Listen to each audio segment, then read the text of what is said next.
Buenos días, queridos amigos de la Fábrica de la Ciencia.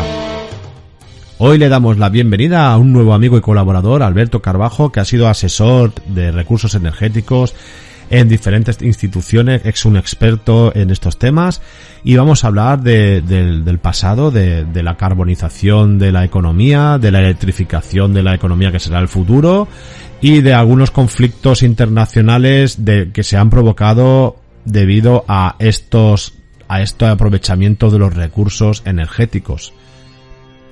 Y no solamente los recursos energéticos para producir, en este caso, electricidad o para hacer mover los vehículos, sino también el agua, el recurso del agua dulce, que en el futuro también provocará conflictos internacionales entre diferentes países, y sobre todo nos vamos a centrar en uno que está a punto de estallar, y esperemos que no ocurra, entre Etiopía y Egipto.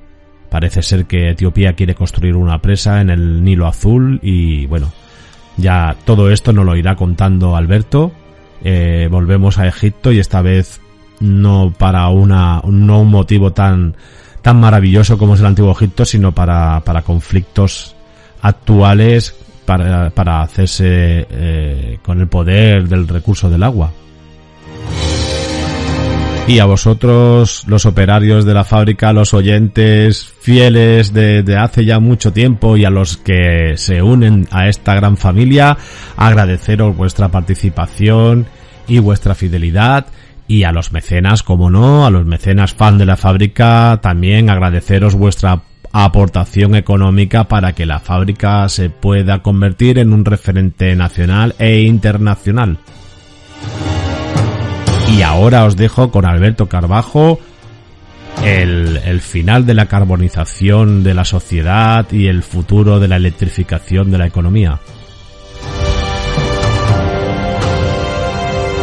Buenos días, queridos amigos de la Fábrica de la Ciencia. Hoy con nosotros tenemos un personaje ilustre y le vamos a dar una gran bienvenida a un nuevo amigo y colaborador, Alberto Carbajo. Muy buenos días, Alberto. Buenas tardes. Buenas tardes, sí, tienes razón, buenas tardes. Sí.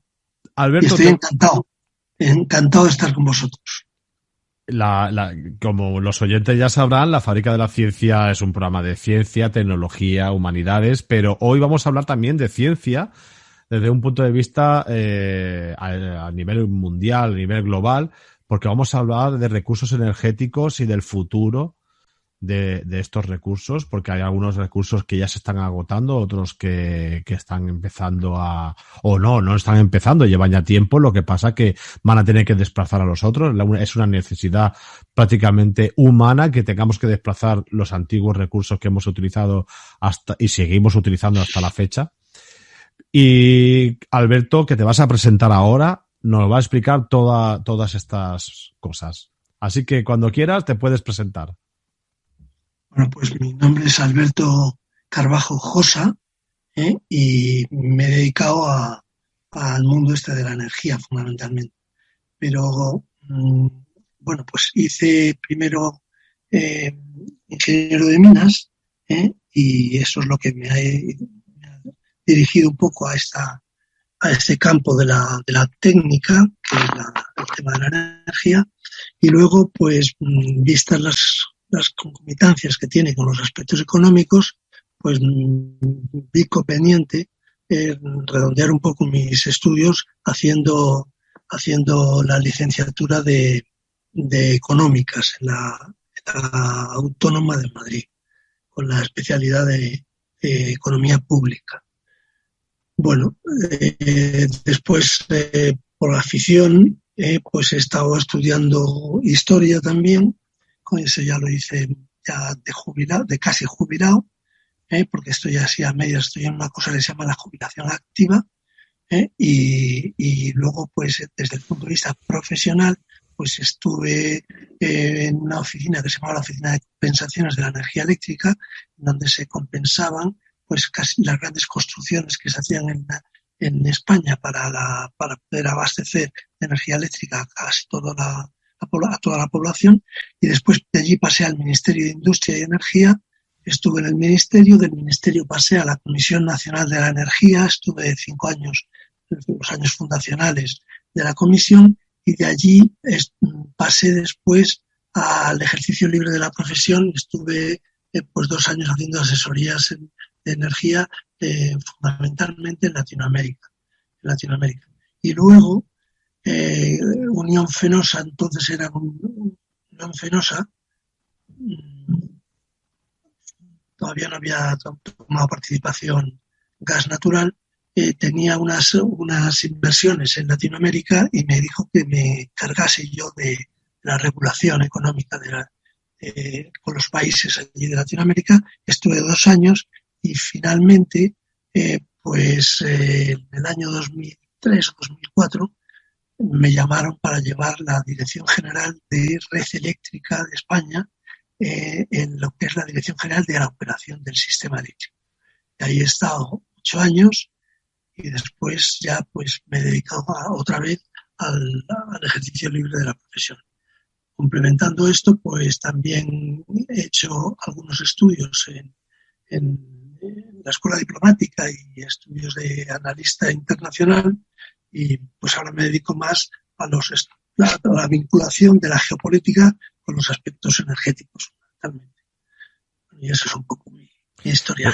Yo la verdad que he asistido a varias charlas tuyas y puedo constatar que eres un auténtico experto en situación geopolítica de muchos lugares, incluso algunos lugares conflictivos. Luego, si quieres, hablamos de este futuro conflicto entre Etiopía y Egipto, ¿no? Porque parece ser que ahí hay una disputa entre la presa de Asuán y esta nueva presa que se está construyendo en Etiopía, que podría desembocar en un conflicto casi internacional, sí, a no ser que Sudán lo pare, ¿no? Porque es el que está en medio y no sé, parece ser que se está decantando más bien por Egipto, ¿no? Pero bueno, de eso ya hablaremos.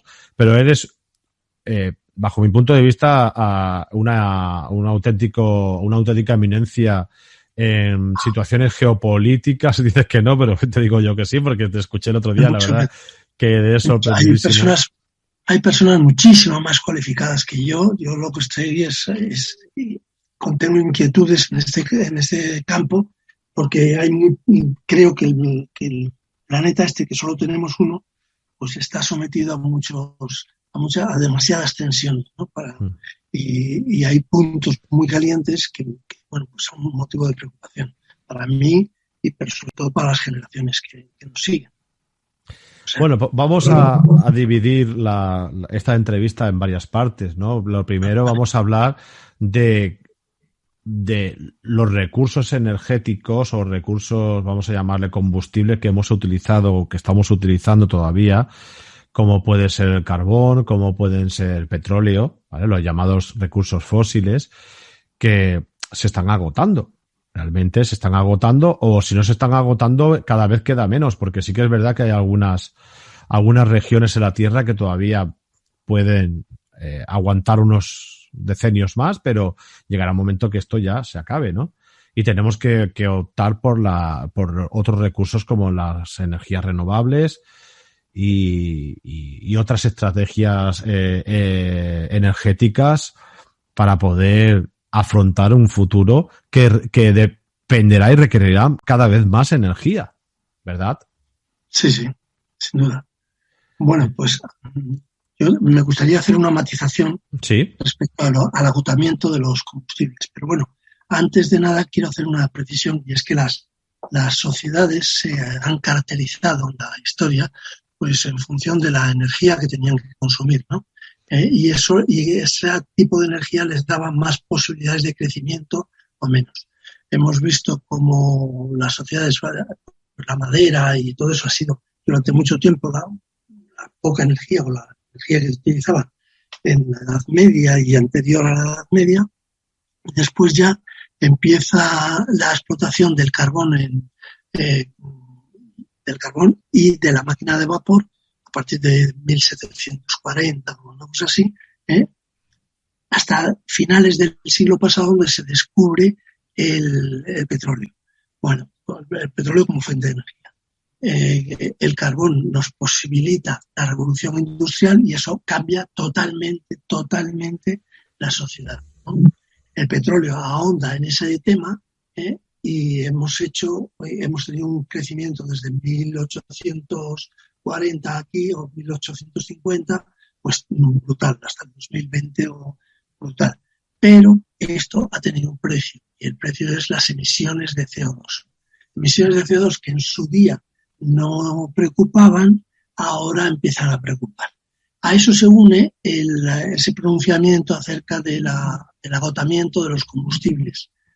Pero yo aquí tengo que hacer una matización.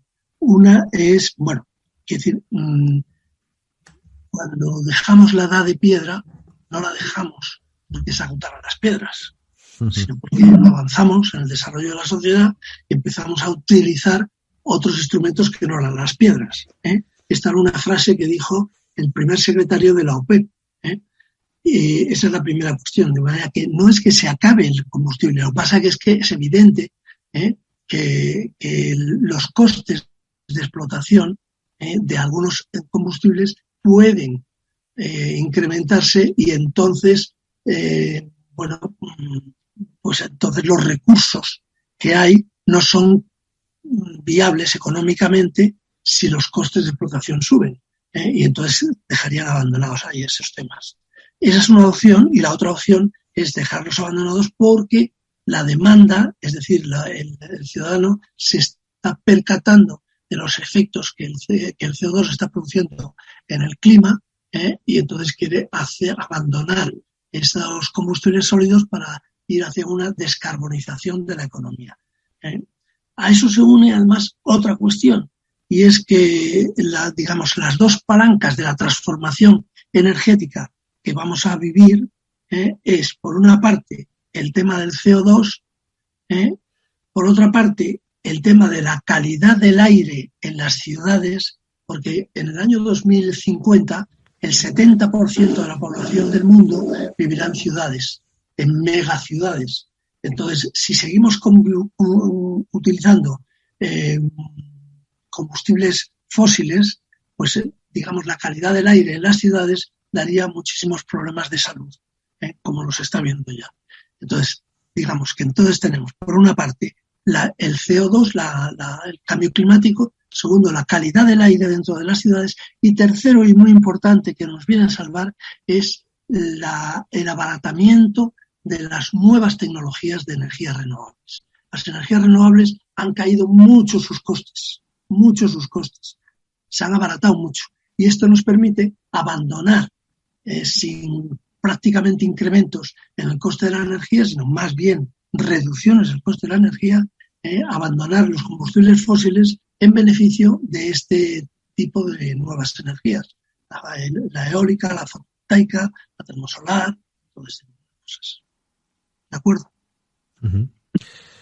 Si queremos hablar de los recursos, en todo caso, aunque digamos en los países más desarrollados sí que estamos más sensibilizados con el tema del cambio climático, pero hay otros países en vías de desarrollo en donde todavía siguen utilizando estos recursos fósiles.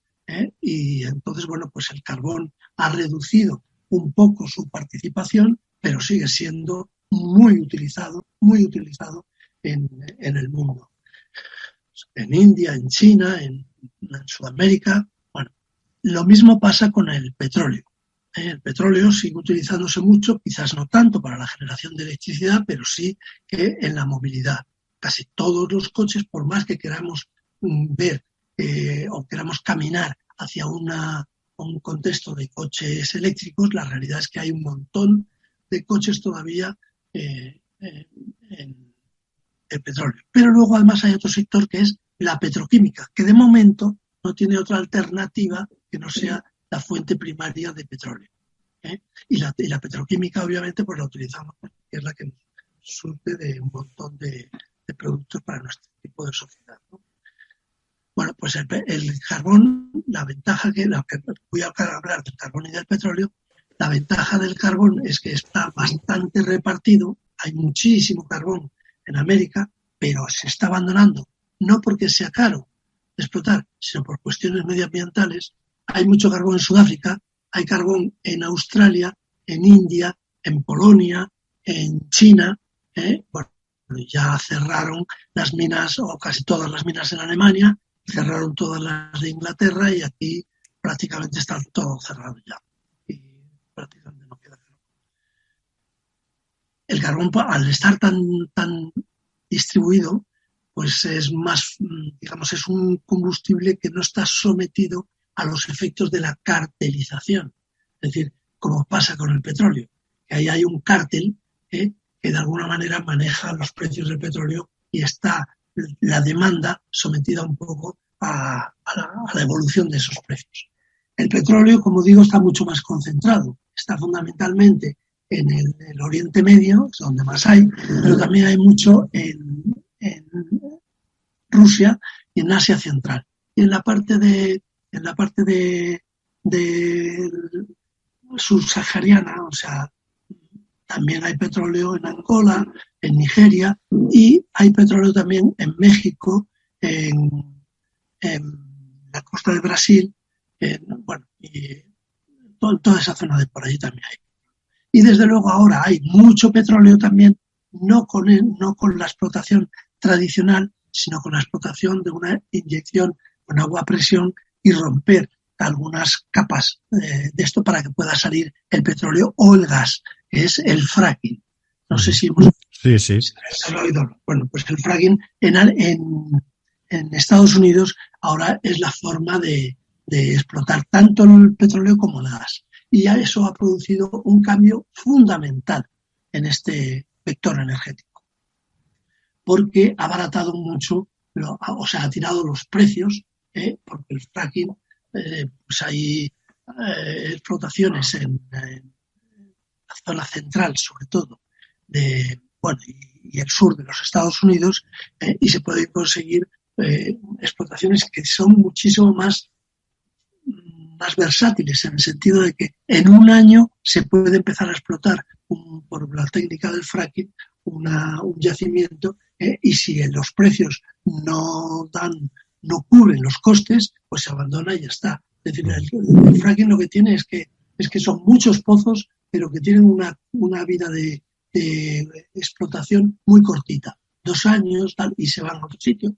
Bueno, eso en Estados Unidos se puede porque la legislación permite eso, porque el dueño del predio, digamos, de la superficie, es dueño de los recursos también subterráneos. Entonces se puede, y eso no es así en Europa. Fundamentalmente en Europa, que se rige por el derecho napoleónico, no el anglosajón, en Europa las leyes de minas normalmente otorgan un carácter demanial al recurso subterráneo. Es decir, tú eres dueño del prado, pero en cambio si aparece un yacimiento debajo, el dueño es el Estado. Uh-huh. Y tú puedes explotarlo en régimen de concesión. Pero claro, dependes de que te otorguen una concesión el propio Estado. Bueno, entonces eso ha hecho que el Estado tenga mucho que decir respecto a las explotaciones de fracking y, por ejemplo, en Francia están prohibidas, no en Polonia, pero sí en Francia, están prohibidas ahora ya, van a estar prohibidas con la ley del cambio climático que va a salir, que está ahora mismo aprobada en el Congreso y remitida al Senado, en España, en Inglaterra tampoco, es decir, el fracking no tiene posibilidades de salir adelante en Europa. Y menos en este contexto de ir hacia una economía descarbonizada, por el tema de las emisiones del CO2. Sobre todo en Europa, porque Europa ha sido la que ha liderado esta lucha contra el cambio climático, fundamentalmente antes, pero también dio el do de pecho en el Acuerdo de París, en la COP21, en la reunión de medio ambiente número 21. Entonces, Europa lidera la lucha contra el cambio climático. Es verdad que ahora parece que vuelve otra vez Estados Unidos a estar dentro del Acuerdo de París, y está China y está India, que son los grandes contaminadores, ¿no?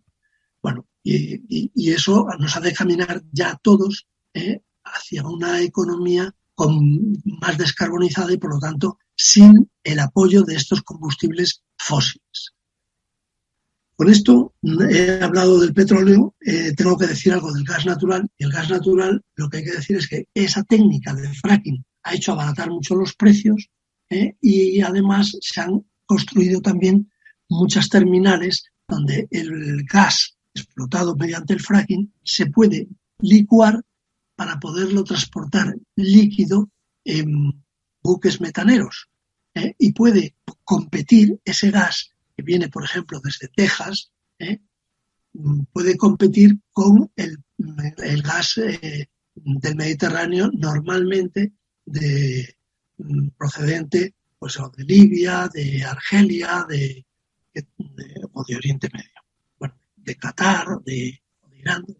Bueno, y el caso es que ahora ha aparecido, o sea, quiere decir que ahí tenemos una competencia entre el gas americano y el gas mediterráneo, pero ahora además tenemos otro tema que altera mucho los precios, y es el cambio. Después del accidente de Fukushima, en Japón hay muchas centrales de gas, entonces, y en China también. Entonces hay una gran demanda de gas. Esa demanda de gas hay veces que tira del Mediterráneo y entonces altera muchísimo los precios. Y ahora, para más complicación en el tema del gas, surgen unos yacimientos que se han visto en el Mediterráneo oriental, fundamentalmente 3 yacimientos grandes, de verdad. O sea, uno es perteneciente a Egipto, el yacimiento Zohr, otro a Israel, el Leviatán, y otro que se llama Calipso, que es de Chipre. Pero que parece que en toda esa zona va a haber más posibilidades de gas, ¿no? Ahí está una soterrada pugna entre Grecia y Turquía, que ya discutían por Chipre, pero ahora discuten además por el control de esos yacimientos gasíferos. Lo mismo que el aprovechamiento de ese gas pues tiene mucho, digamos, contenido geopolítico, porque el gas es también fuente para muchas industrias, fuente de energía para muchas industrias. Es un aporte de energía para muchas industrias en Europa. Entonces, el gas en Europa se usa de forma industrial, pero también para casi todas las calefacciones. Entonces, en Europa no tenemos gas. Y el gas viene o bien desde el norte de África, con los gasoductos desde Argelia o Libia a Italia, y luego dos gasoductos que vienen, uno atravesando Marruecos, desde Argelia por España, que va a Portugal, y el otro directamente desde Argelia a España. Ya sabemos el litigio permanente entre Argelia y Marruecos, entonces el segundo gasoducto, para no tener esos problemas, Argelia lo construyó directamente sin atravesar Marruecos. Bueno, además de eso, Europa tiene otros puntos de suministro de gas, que es Rusia y el Asia Central. Y entonces desde allí hay varios gasoductos construidos, y ahora está construyendo uno directamente. Algunos, los que había construidos, pasaban por Ucrania y por algunos países digamos anteriores de economía planificada, y que ahora pues se han salieron de la URSS, y entonces ese gas, cuando atraviesa esos países, tiene que pagar un peaje por la utilización.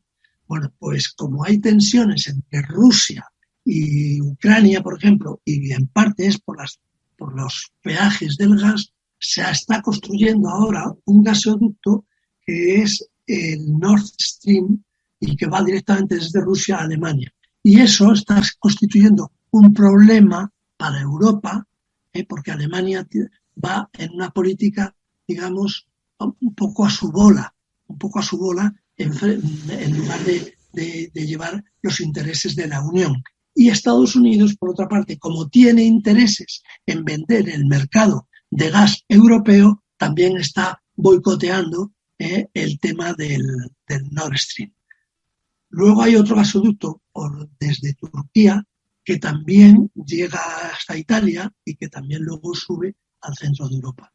Es decir, que el gas es un elemento donde permanentemente hay que tenerlo bajo la lupa. Cualquier tema geopolítico puede afectar a los suministros en Europa, que es altamente dependiente del gas. Y con esto ya hemos hablado del petróleo, del gas y del carbón.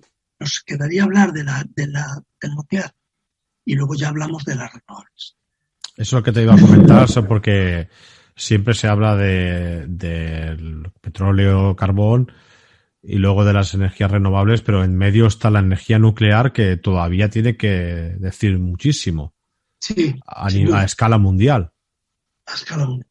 Bueno, la energía nuclear, a pesar de lo que ocurrió en Chernobyl y lo que ocurrió en Fukushima y en Three Island, la energía nuclear, digamos, el 8%, toda la energía mundial tiene origen nuclear. O sea, que es que hay países que van a seguir.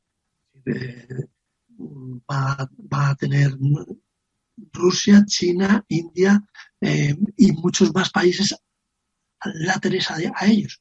Turquía, muchos países de URSS. Es decir, la energía nuclear, además, tiene dos problemas fundamentales, pero tiene una ventaja que no se le puede negar, y es que generas mucha energía y no emites CO2, no contribuyes al efecto invernadero. ¿Pero cuáles son los problemas? Pues el problema es, primero, después de Fukushima, ya se han introducido elementos de seguridad pasiva, es decir, que aunque, sobre todo después de Chernobyl y luego más con Fukushima, es decir, que aunque el hombre se equivoque, el que está gestionando la planta se equivoque, existan unos mecanismos de seguridad pasiva para evitar pues la fusión del núcleo y todo eso, como pasó en Chernobyl y tal. Y eso lo que ha hecho ha sido encarecer mucho los costes de la energía nuclear. De manera que ahora la energía nuclear tiene unos costes fijos muy caros y unos costes variables muy baratos. Pero los costes fijos, es decir, si tú tienes una central nuclear, debes utilizarla porque los costes variables son muy bajos. Y en España es lo que deberíamos haber hecho, haber alargado un poco la vida útil de nuestras centrales nucleares, pero bueno, ya se ha llegado a un pacto que tampoco está mal, porque se va a hacer cerrando las nucleares paulatinamente. Vamos a tener, yo creo que se cerrarán 3.000 megavatios antes del 2030 y al final la última central nuclear pues estará hasta el año 2036 o una cosa así. Bueno, y el otro problema que tiene es la generación de los residuos nucleares. Uh-huh. Los residuos nucleares tienen una vida útil, un periodo de desintegración que se llama larguísimo, de miles de años. Entonces los tienes que guardar en recintos perfectamente confinados, en recintos, tal. Aquí se hace y los residuos se mandan a Francia. Bueno, el caso es que eso tiene también unos costes importantes y sobre todo unos peligros que no se quieren afrontar. Tiene otro problema la energía nuclear y es la facilidad con que puedes pasar de la producción de energía a la fabricación de armas nucleares. Y eso en países desarrollados y democráticos, donde exista, por ejemplo, como hay en España, un Consejo de Seguridad Nuclear que vigila permanentemente, bueno, eso da una tranquilidad y su uso, el uso de la nuclear teniendo un órgano que vigile de esta manera, pues es mínimo. El problema es en sociedades no tan democráticas o no tan desarrolladas, en el sentido de que puedan utilizar centrales nucleares y pueda haber un descontrol tanto de los residuos como de los propios elementos combustibles y puedan derivar, en vez de la utilización pacífica de ese uranio, ese combustible, en la fabricación de armas armas atómicas, ¿no? Por eso terminamos el tema de las energías, digamos, convencionales y pasaríamos a las que ahora serían las energías del futuro, que son las energías renovables.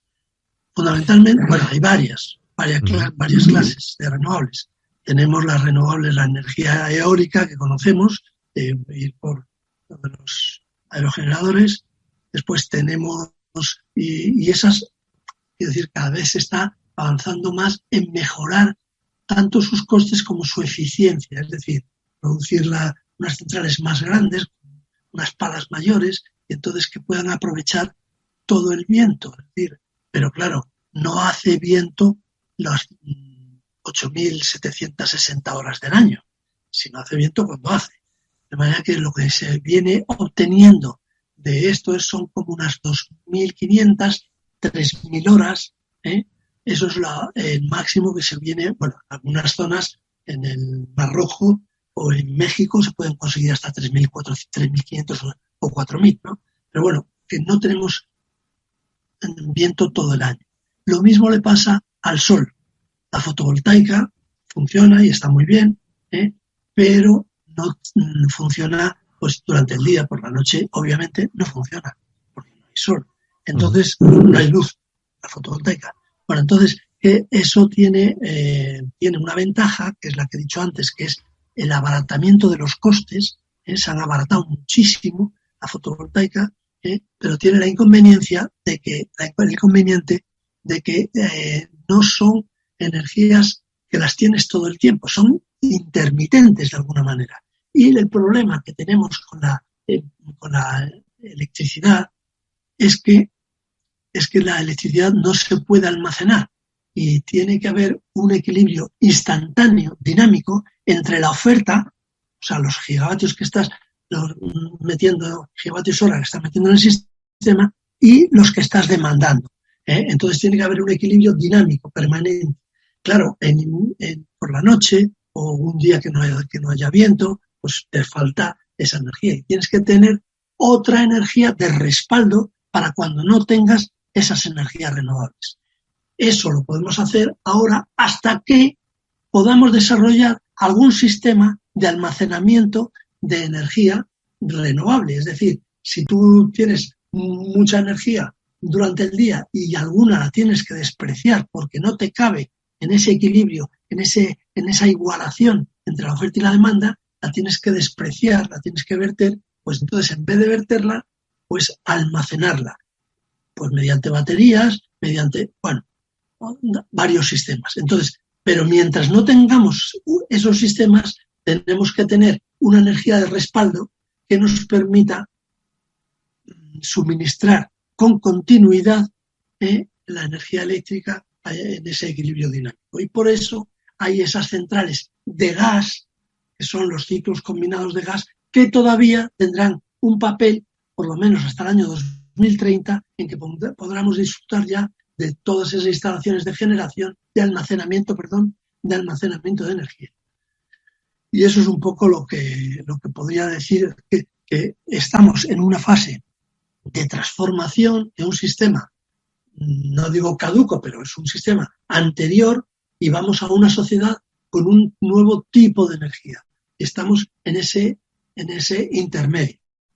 Y es un intermedio que no va a ser un paso de un día a otro, sino que será un paso gradual a lo largo de los años hasta que en el año 2050, que es lo que tenemos comprometido en la Unión Europea, pues la descarbonización de la economía pues sea del 95% y las emisiones, por lo tanto, sean tan pequeñas que esas emisiones no produzcan incrementos de la temperatura del medio ambiente superiores al 1,5 o a 2 grados. 1,5 o 2 grados. ¿Piensas que la democratización de la energía podría ser una solución a este problema? O sea, quiere decir que cada persona que pueda disponer de una pequeña central energética en su casa, como pueden ser paneles solares, pueda abastecerse y de esta forma liberar un poco lo que es el consumo a nivel global. Sí, Sí, lo que pasa que la palabra solución es como muy absoluta. Yo creo que es una contribución necesaria, ¿eh? Pero no creo que dé solución a todos los problemas de la energía, porque claro, eh, no hay que pensarlo solo desde el consumo que tú o que yo hagamos en nuestra casa. Hay factorías que tienen un gran consumo de energía y que a lo mejor no tienen por sí mismas posibilidades de captar la energía de la renovable para alimentar sus procesos industriales. Por lo tanto, yo creo que la democratización de la energía es muy necesaria primero, para, digamos, dotar al consumidor de ese rol, de ese papel fundamental, que por otra parte yo creo que está en la propia naturaleza de la democratización, ¿eh? Pero pensemos también en que la sociedad es gran demandante de energía y por lo tanto con eso vamos a tener una parte suministrada, pero vamos a necesitar también pues grandes instalaciones de renovable para alimentar otros procesos industriales. Además, con esa, digamos, se puede, por lo menos en este país, no hemos sido capaces todavía, se puede ir limando o erosionando el poder casi monopolístico o oligopolístico que tienen las compañías eléctricas en este país. Si resulta que los consumidores podemos empezar a dar pasos por nuestra cuenta, pues tenemos más margen de actuación frente a las grandes compañías eléctricas. Antes has comentado sobre la debilidad, vamos a llamarla así, debilidad geoestratégica que tiene Europa respecto al gas, porque depende muchísimo de terceros países. ¿Esto podría tener repercusiones negativas, no solamente económicas, sino también, vamos a llamarle sociales, en el futuro? Sí. Por eso, vamos a ver, Europa tiene ahora mismo una dependencia del 53%, así, de cada 100 unidades de energía que se consumen en Europa, 53 vienen de fuera. Pero como la sociedad tiene un incremento vegetativo de su consumo, porque cada vez nos electrificamos más y tal, entonces se supone que para el año 2030 pues ese porcentaje en Europa pues haya subido hasta casi el 60 y tantos por ciento, hasta el 60 y tantos por ciento. Es evidente, eso es una debilidad, es un problema de Europa. Entonces Europa tiene confeccionada mentalmente una política energética. Digo mentalmente porque en los tratados de la Unión no existe la energía, los Estados miembros no consintieron que la energía, porque la consideraban muy estratégica, fueran, digamos, cedida su gestión a la Unión Europea y digamos que le corresponde a los Estados miembros. Pero después del Tratado de Lisboa, ahí se abrió una puerta para que la Comisión entrase y fijase un poco orientaciones y luego obligaciones. Entonces se ha elaborado una política energética que tiene 3 patas en la Unión Europea. Yo a veces la represento como si fueran 3, entre las 3 forman un círculo, y de alguna manera son influyentes una en la otra y la otra en la una. Y son la seguridad del suministro, que tiene que ver con la dependencia energética, después los temas medioambientales, que tiene que ver con las emisiones de CO2, y por último la competitividad, es decir, el precio final de la energía, porque el precio de la energía es un input clave, un factor de coste importantísimo para la industria. Entonces, esos 3, claro, si sube mucho el precio de la energía porque estamos utilizando un sistema de generación muy caro, pues nuestra industria va a dejar de ser, la europea, va a dejar de ser competitiva, vamos a perder ese liderazgo en el mercado, en el comercio que tiene la Unión Europea. Si por el contrario abaratamos mucho, pero en cambio utilizamos unas energías muy sucias, pues entonces vamos a estar emitiendo mucho CO2 y vamos a tener problemas con el cambio climático y además vamos a perder esa posición de liderazgo de nuestras industrias medioambientales, porque Europa también defiende esa rama de la industria de contribuir a la minimización de esas emisiones. De manera que estas tres patas están interrelacionadas. Y por lo tanto, cuando aprieta una de las tres patas, la Comisión pues se pone en guardia. Eso pasó, por ejemplo, con la última tensión entre Rusia y Ucrania, que Rusia, porque no se cumplía Ucrania los contratos establecidos para el pago de los peajes, cortó el suministro. Entonces Europa se vio que le faltaba el gas en invierno. Y claro, eso para un montón de ciudades de Centro Europa que... Perdón. No, es que lo... Ya. Vale. Bueno, sí, sigue. Pues decía que en función de lo que esté apretando en cada momento, cada una de esas tensiones, o bien la medioambiental, o bien la de la garantía del suministro, o bien el tema económico, pues la Comisión elabora directivas que vayan de alguna manera conduciendo armónicamente las tres preocupaciones de la Unión Europea. Pero sí, evidentemente, por eso una de las cosas que quiere la Unión Europea es esa descarbonización, porque es la utilización, primero, la reducción de la dependencia energética y segundo, tener una energía más autóctona, propia del país, de cada país, que son las energías renovables, pero además también es una energía más limpia y por lo tanto también contribuye a la tercera de las ramas, que es el tema medioambiental. Ahora vamos a pasar es evidente que Sí, no, dime. Dime.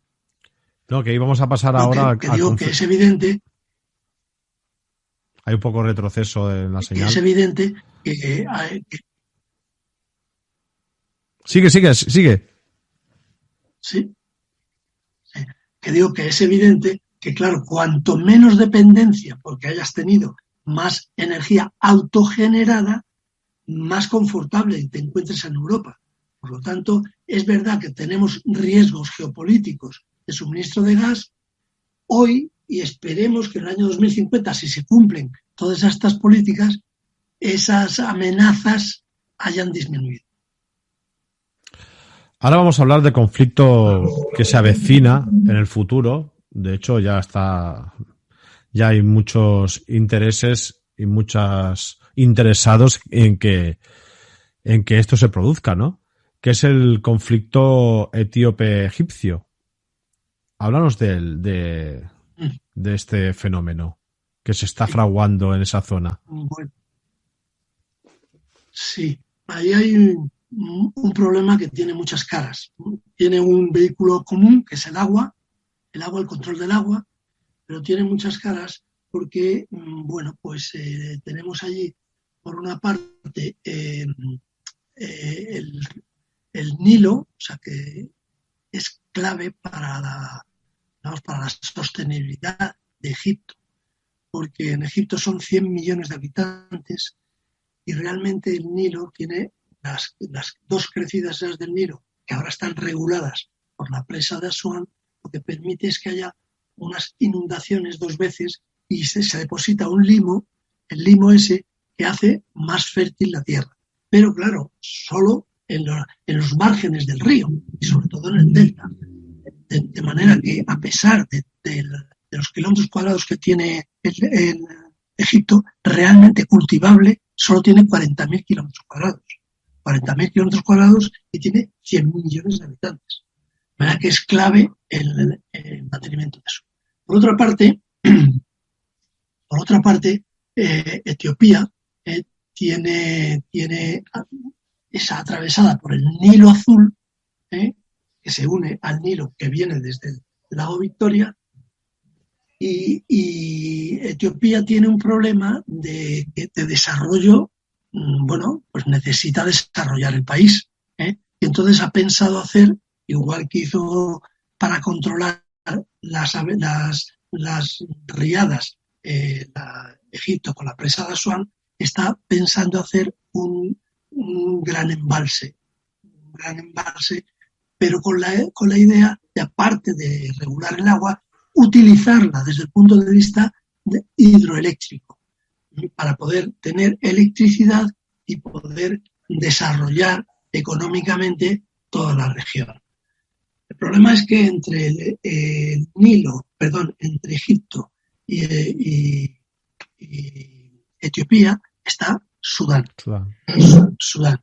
Bueno, allí cuando se acabó el periodo colonial, un poco antes del periodo colonial, ya se reunieron y hicieron un apaño entre Sudán y Egipto para la utilización de las aguas del Nilo, en la que tenía pues casi 4/5 partes el peso, la decisión egipcia.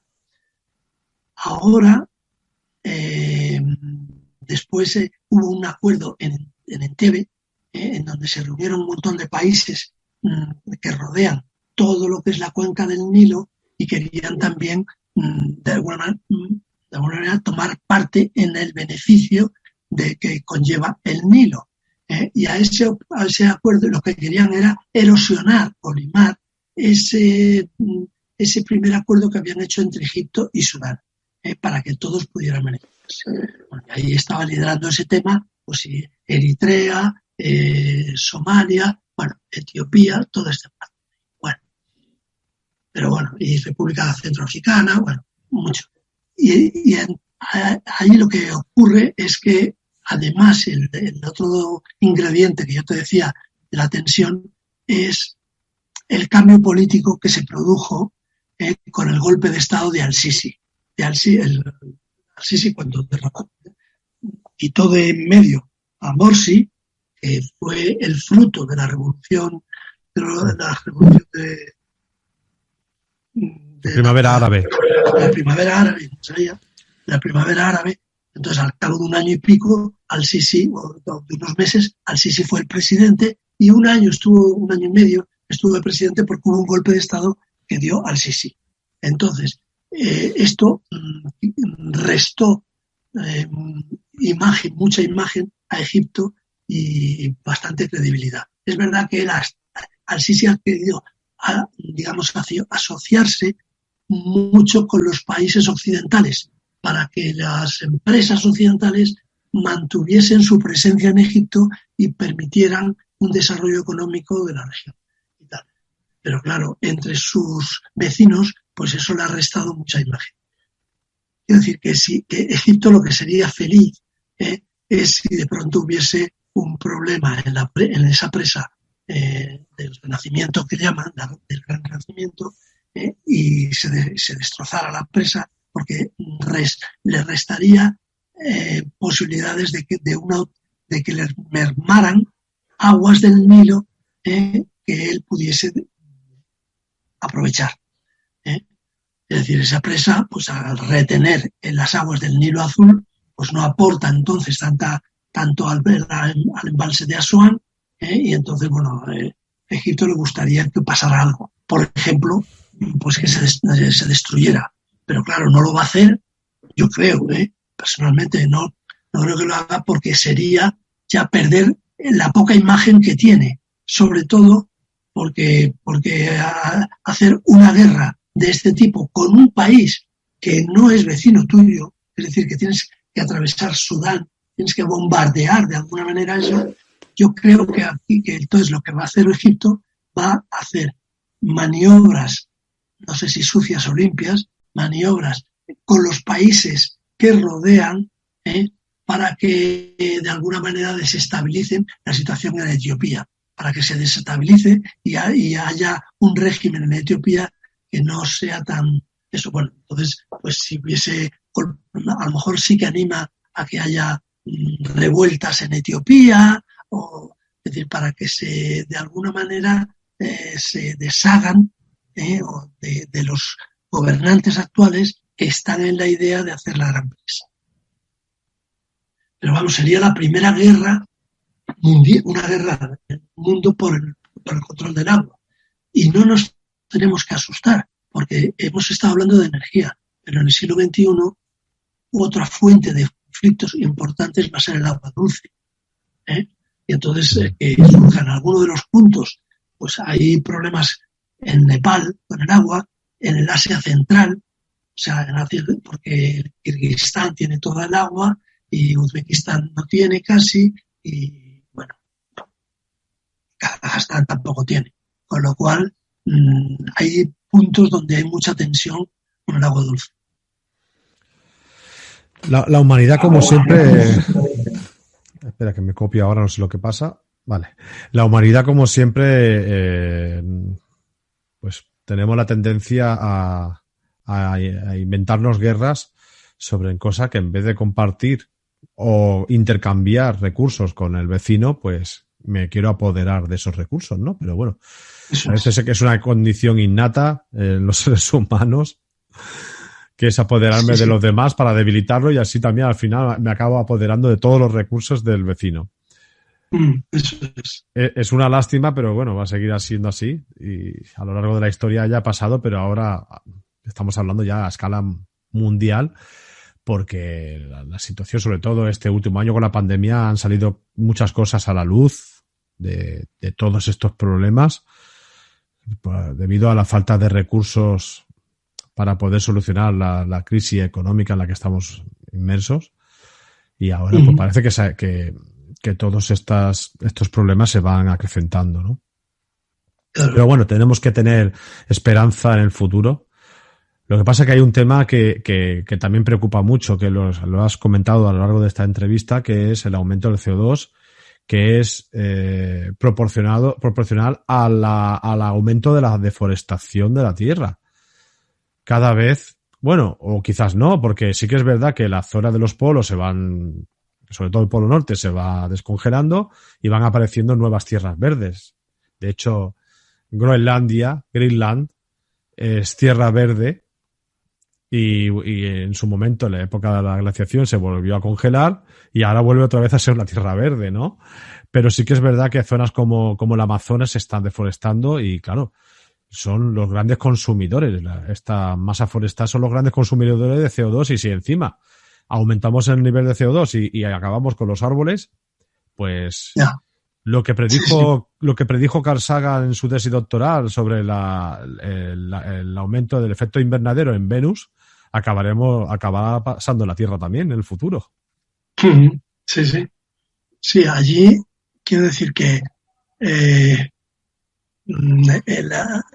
la fusión del casquete polar del norte, del polo norte, pues está permitiendo, obviamente, esa aparición de tierras.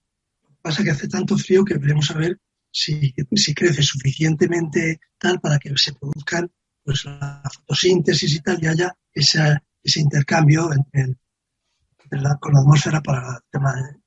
Bueno, pero también hay otro problema que no se está contando, y es que cuando se fusionan el hielo, debajo del hielo hay una cosa que se llama el permafrost. Permafrost. Y ahí en el permafrost hay mucho, digamos, de la época de finales del terciario y tal, hay muchos, digamos, residuos vegetales que de alguna manera pues, se han convertido en metano. Entonces, si se fusionan los casquetes y aflorase ese metano que está escondido otra vez a la atmósfera, subiría muchísimo el efecto, porque el metano tiene 20 veces la capacidad que tiene el CO2 para producir el efecto invernadero. De manera que las emisiones de metano hay que tener mucho cuidado. Entonces, eso es verdad, todo, a lo mejor estará muy contento Rusia porque tendrán más tierras fértiles, seguramente se podrán abrir vías comerciales por el Polo Norte, lo cual da más actividad económica a toda esa zona.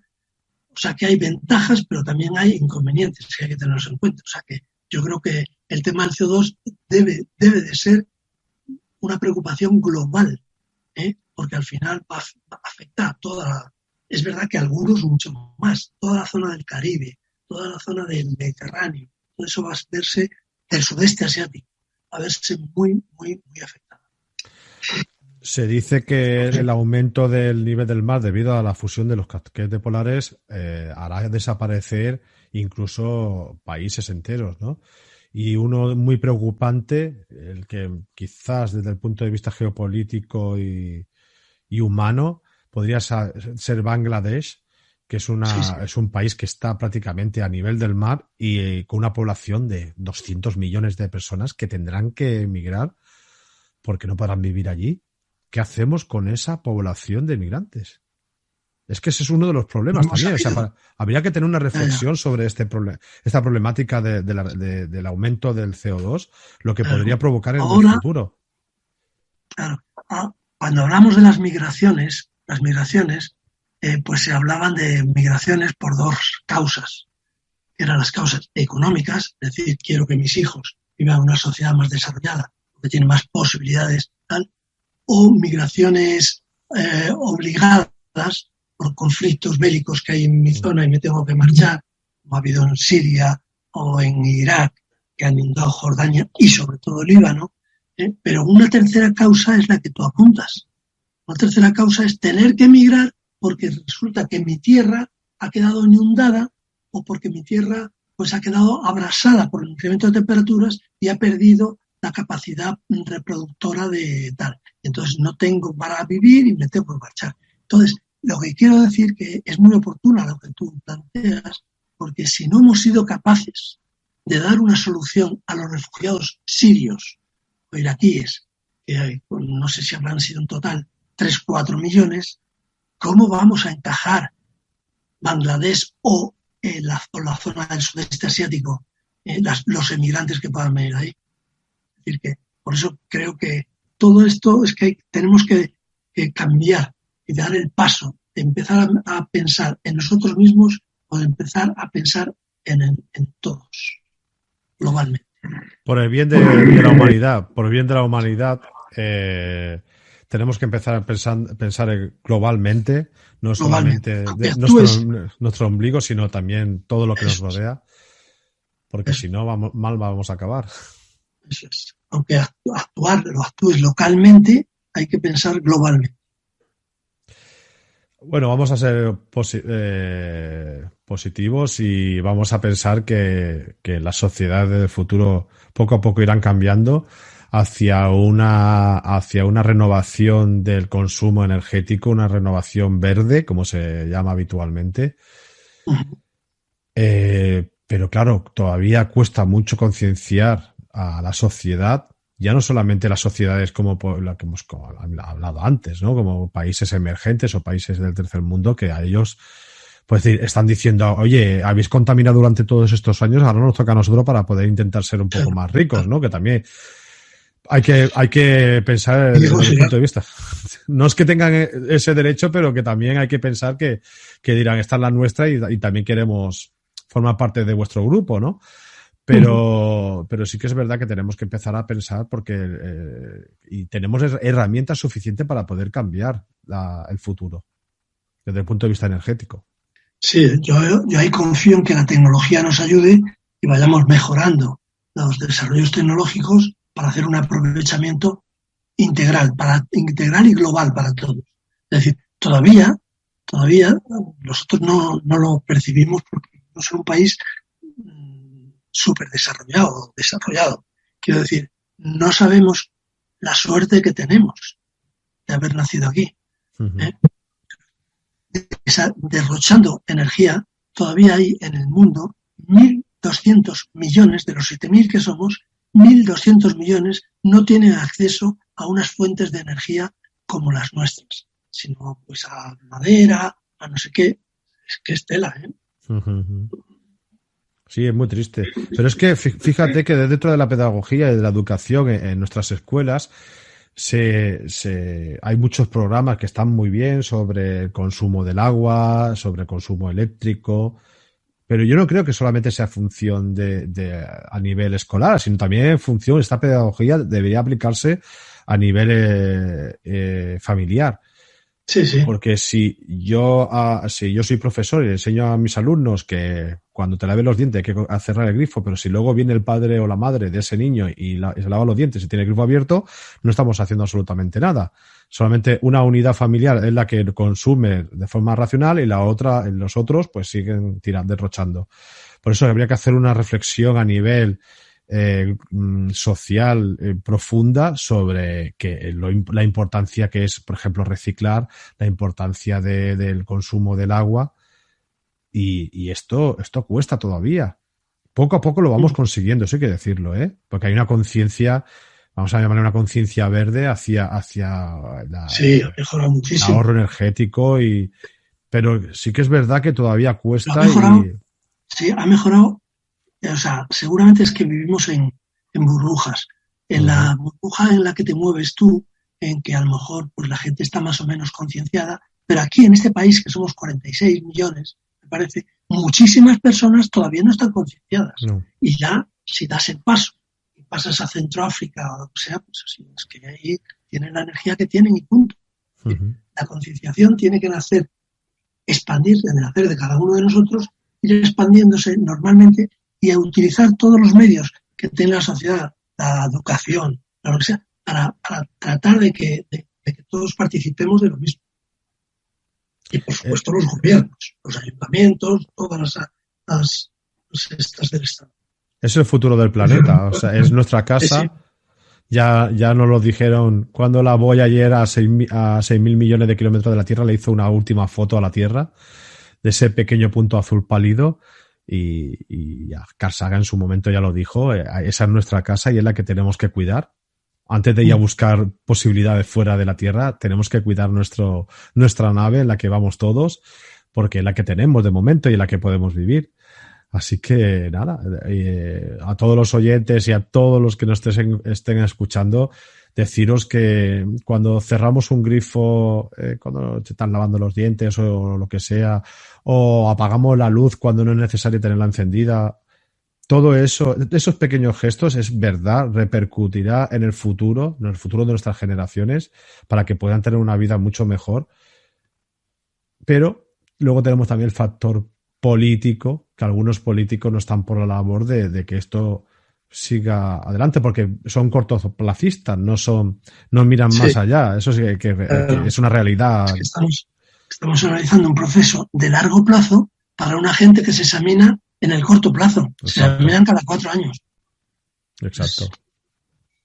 Bueno, pues mira, los contribuyentes y todos los que nos estén escuchando, ya sabéis las decisiones que hay que tomar en el futuro, porque esto es cosa de todos, no es ni del vecino ni del que vive en la otra parte del mundo, sino es cosa de todos y entre todos tenemos que solucionarlo.